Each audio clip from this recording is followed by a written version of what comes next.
And so I think it's good players, right? You barely understand everything you say. At bare minimum, see that you some drug services. I think at bare minimum, all homeless people should be taken off the streets and either put in jail because they refuse to get off because some homeless folks are homeless by choice. I'm like that's a tiny amount a very tiny amount others should be put in drug into their facilities, right? Because some of them are just addicts. Others should be put in asylums. So, some of them just mentally aren't there. But then others, all of our time, because of how terrible some places are run, yeah, I'm stimulating the systems.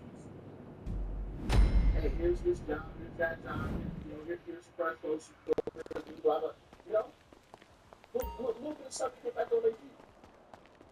But that's not going to happen until the people who are there to fix it are paid. It's not going money out. Like, this is no more money out. It's just like, you've spent billions on this issue. It's not. Now, of course, the reason why it's got worse. It's the lack of oversight. The lack of oversight. The lack of leadership. News reports. So I'm going to play this something for News Nation.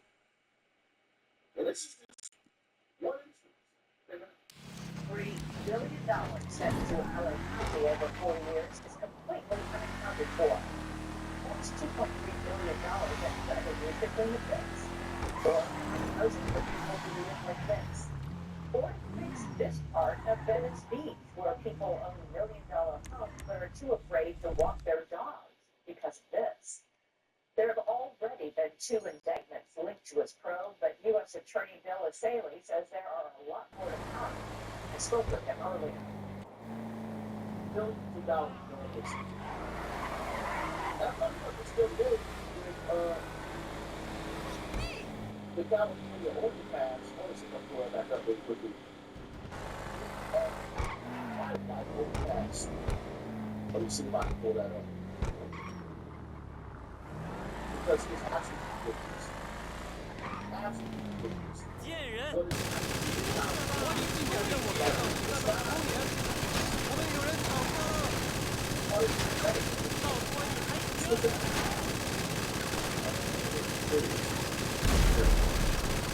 Check this out. Check this out. This is supposed to be a wildlife overpass. You know, to make sure the wildlife has a place to cross the highway. So this is years in the making of this building. That is taking years to do. And guess how much money has been spent on it already? $114 million to do this. It don't cost $14 million. Nor does it cost billions of dollars to fix the homeless crisis. It doesn't. It costs money, of course, not billions. Not billions. Just, clearly, see, they throw billions at it, it's not work. Something else is happening as well with this homelessness stuff. Something about the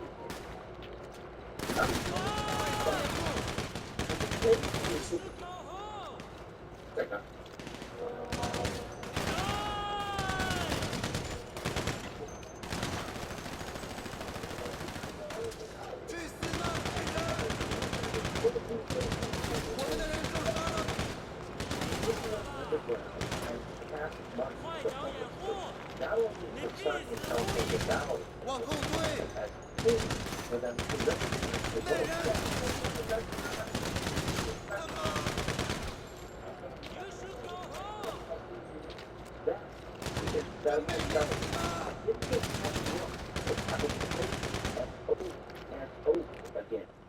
Personally,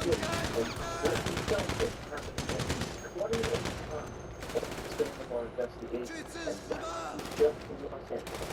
Many of the homeless have 领 fewer 导闭 than 户！ what they're 你 actually 死 trying 定了！ What is that?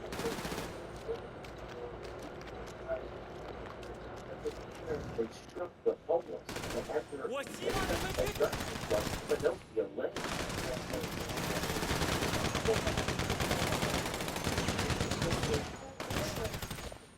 The current, just outside the front doors of shelters and NGOs such as Weingarten, 快躲在一批屋的后 millions of 面！ dollars in government money. One told us the United States are trying to be able to with the signatures outside that says the cash being given out is coming from a private source.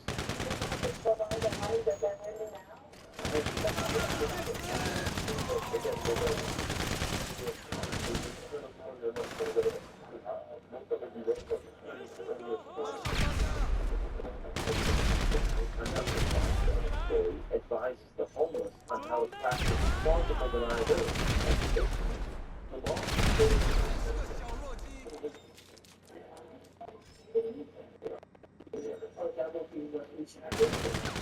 The petitioners orchestrate 你们会像死猪肉！ of unregistered petition 该 circulars.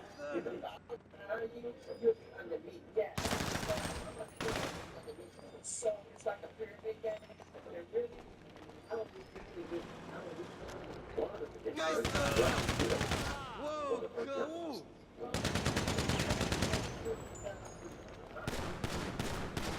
小野有人倒下了！ So, 跑步！你死定了！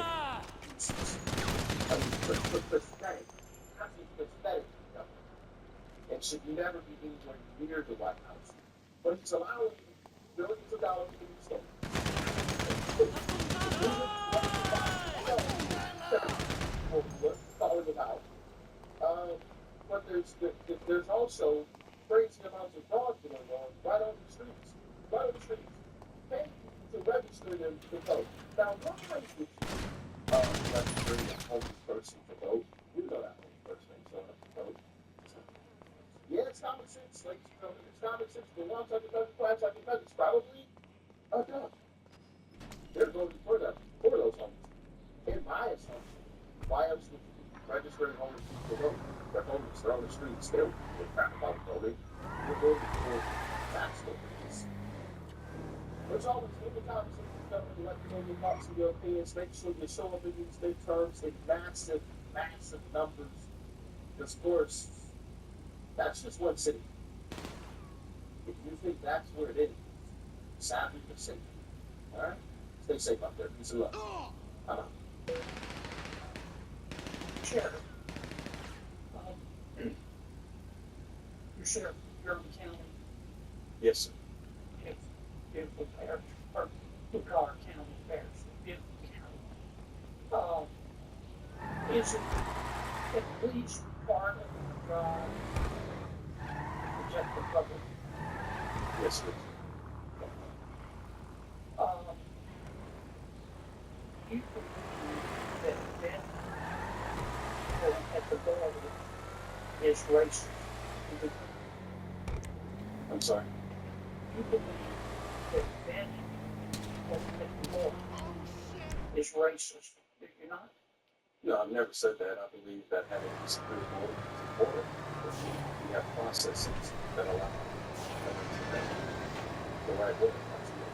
You believe that people should be able to violate federal immigration laws without consequences, don't you? You maniac! No, sir. No, I believe that anyone who violates federal or state law needs to be held accountable and there needs to be consequences. You don't believe in cooperating with other states. I believe in cooperating with federal authorities, as I do. A number of federal agencies I cooperate with, and I certainly would cooperate with ICE if they would cooperate with me. You were elected in 2018, Sheriff, is that right? That's correct.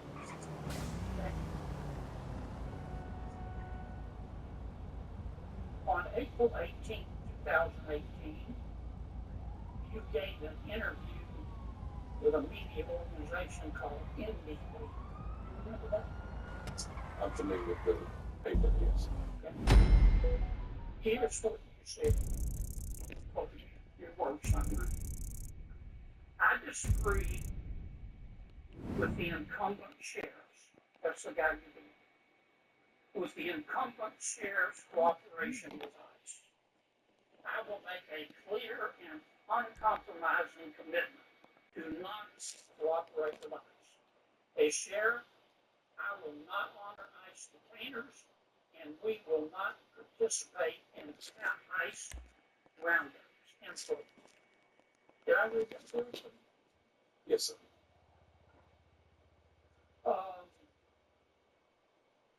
In April of last year,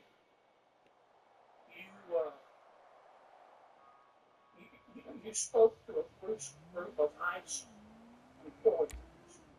Do you remember that?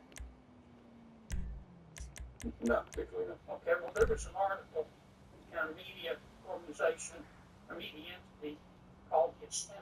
Are you familiar with that? Do you remember? I've heard of this, and yes, Yeah, you remember giving them an interview? I give several interviews. Yeah. I actually don't remember that particular one, but Okay. Well, here's what you said in the interview, apparently on the record. These ICE employees I spoke to, you were referencing them, and you said, quote, they, these ICE officials, asked me, so Sheriff, if someone is about to be released from your jail and the detainer is about to be fired, call us and let us know. What was my answer? You said, no, because that's not what the law said. No, I will not call ICE. Did I read that correctly? yes, you did. And What so was that? that was before the new law got now after the DOT tried to make that second phone plan. Yeah. Prior to that, it was not state law, which I followed, and all my deputies followed. Sure. So now we do make that second phone call. But ICE agents are notified whenever someone is in the process. I think you're answering. Do you remember a gentleman by the name of Carlos Heriberto Mendoza Martinez? Not right off. That church. He was on a cruise to Mexico. He was on a street gang. He came back to Mexico. He was convicted of manslaughter. And he was in the and because in 2024, Mr. Martinez was arrested for assault and domestic violence. I like to call this family. For this guy, because he was on it, and he was a criminal. We got a brother He was down. in your jail, You're dead. and you don't know that. We got a man down. I can't say that I did not honor the I detainer. can't. I can say what I did honor, the conditions of the release that was issued by a judge. Motherfucker. And so therefore, and once again, I was notified that they could come You get you. really believe in public safety? Yes, sir, I do. You would allow someone in our country, really convicted of manslaughter, convicted of domestic violence, and you're jail. I said, please hold me when his time is up. We want to get this criminal out of the country. And you said no. ICE was notified that they could come pick up the individual, and for some reason they did not. And the judge issued the release. I am custodian. He was released for hell. I follow the court's order. Sheriff, I don't mean any disrespect, but you ought to be. How can you possibly be for public safety if you hate our immigration law so much that you would have let a convicted murderer back on the street? You really hate immigration laws? Senator, it's not a matter that I hate immigration law. You could It's have a- full control. Thank you, sir. Yes, sir. Thank you for your time.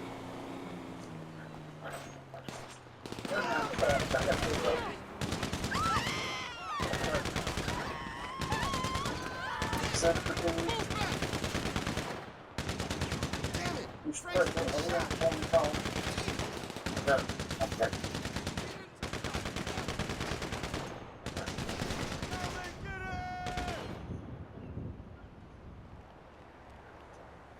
Mr. President, I want to speak You're with so you about fucking 2 seconds. dead! Man down! They're different. They're both important, but they're different. Let me start with the reconciliation bill, which President Trump and others called one big beautiful bill. I'll kill you! I continue to go through the bill, and every time I do, I'm impressed. This is a breathtaking bill. Are you ready to meet Satan? I think you could spend hours talking about this bill. I was just behind this. This is one of the most far-reaching pieces of legislation that this body can ever pass. We extended the 2017 tax cuts, no small feat in itself. Had we not done that, the American people would have suffered under a $4.3 trillion tax increase. So we stopped that tax increase. And some of my friends and colleagues talk about, well, all you did was stop the tax increase on the building. That is nonsense. That is nonsense on a stick. Unless you speak of the day you know that was a lie. Half of that tax increase would have hit working women, working families in this country. The other half would have hit our small business and yet some of our large business. We stopped that. We made the tax cut permanent. We cut taxes on tips. In this bill, we cut taxes on overtime. We cut taxes on social security. We cut taxes on car loans. We expanded the tax credit for child care. To help homes from the education down here so they can work. We increased the child tax credit. We increased the standard of living. And that's going to take place. We funded school first. For years, I was trying to see all the time. To drive the American people along with their school first. This bill did. Yeah, I live for a couple. I'm proud of that. But competition may call us back. I can get oversized Captain Bill, Captain Bill Gates, and choose from 57 types of mayonnaise. Why shouldn't we give parents, moms and dads, choices for their kids' education? We're doing it with the school portion of this bill. We increase money for the poor. And we increase money for the fence. Now, we also address the problem in Medicaid, and I've been very disappointed because some commentators have said that we're going to throw off from the Medicaid rules. I've read anywhere from 10 to 12 million people. And the implication in some of these articles and some of these comments is that we're just going to look at the Medicaid rules and go through and say, you're gone. You can't afford it. And that's not what this bill does. The first thing you have to realize is that Actually, Medicaid's not going to be cut at all. Under our bill that we just passed, our spending on Medicaid over the next 10 years is going to go up 20%. So nobody's cut the There are people, as a result of the new provisions that we have put into law, who will no longer be eligible for Medicaid and will no longer get Medicaid. But they weren't entitled to get it in the first place. So when you say, well, you're pulling people off Medicaid, they weren't entitled to it in the first place. Because they're here illegally. $200,000 a year. And you didn't tell the truth when you signed up for the Medicaid in your state, and your state didn't verify your statement. But let me give you one example. CMS just put out a report. Our bill is going to change the law so that 2.8 million Americans. The CBO says we're throwing 10 or 12 million Americans off of Medicaid. I'll just give you this one example. 2.8 million of those Americans who lose Medicaid, they're signed up for it. 1.2, we have 1.2 million people on the Medicaid. We're signed up for 2 million. And we're the American taxpayers paying for it. And you know, you're a great governor. You're a governor of the legislature, manage the state. And they pay for the Medicaid payment. So if the state is paying up there, I think another $8,000 for Medicaid payment per year to the health care organization to provide this care, and that person is signed up in 2 states, they're double dipping, and it's costing the American taxpayer $2,000 payments a year. This is a midterm, cabron. You best be That's going. cheating. So from one perspective, you're throwing these people on the Medicaid. They weren't entitled to double dip in the first place. CMS also paying out, or by CMS, I mean the Centers for Medicare and Medicaid Services, which is what they were like, Medicaid. CMS has also found that there are 1.6 million who are on Medicaid studies who are in both Medicaid and Obamacare. Well, what's Obamacare? I will refresh everyone's memory. Medicaid is supposed to be for the poor and disabled, and Medicare for the elderly. And a lot of Americans have health insurance through their job. But there are certain number of Americans who don't have health insurance because they're not old enough for Medicare and they're not poor enough for Medicaid. Maybe their employer doesn't offer health insurance. So they can go to an exchange, we call it the Obamacare exchange, and buy health insurance.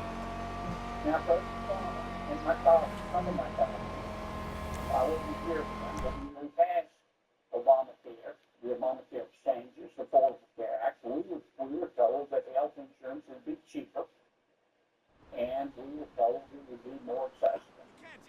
It's been legal. We are told if you like your doctor, you can keep your doctor. That wasn't for a reason. But the point is that we have a number of Americans who, if they don't qualify for Medicare, they don't qualify for Medicaid, they don't get insurance for their employer, they go to the Obamacare. So we've got people who are getting those through the Obamacare exchanges, which we taxpayers do, and for Medicaid. That's called double dipping. It's a double. And CBO put out all the reports that they want to say, oh, you're throwing all these people off Medicaid. And technically they're right.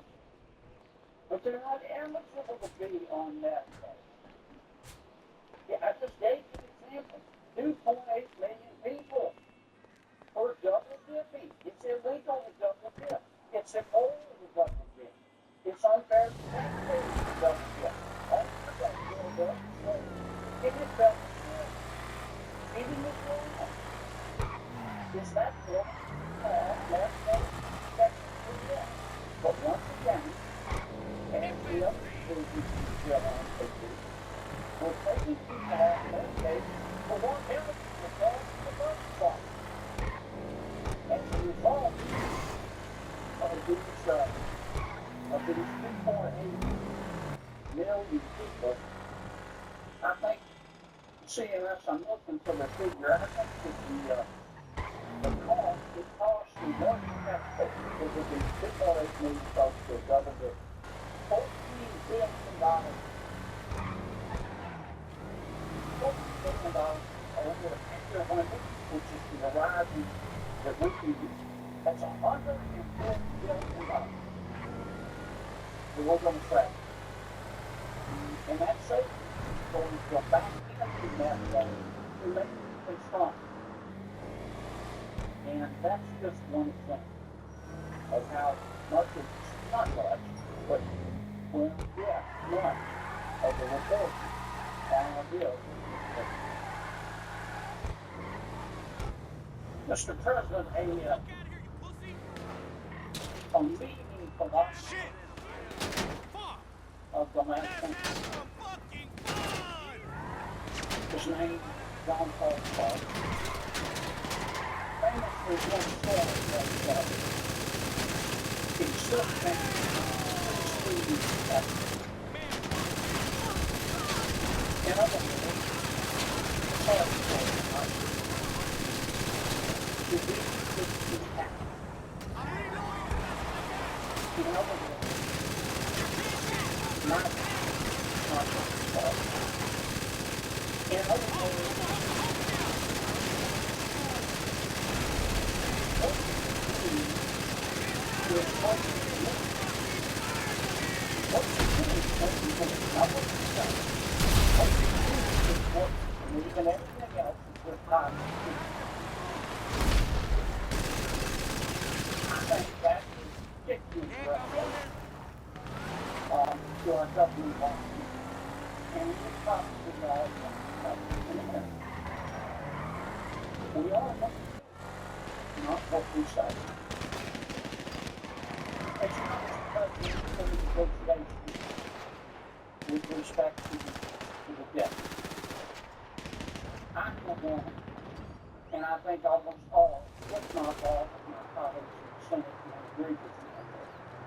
We will not tolerate the president's debt. We will not. But in conjunction with addressing that issue of the debt, many of our colleagues in the House and many of our colleagues here in the Senate would like to talk to President Biden about what we can do as a Congress and as a president to keep us from getting into a situation again where we have to so rapidly raise debt.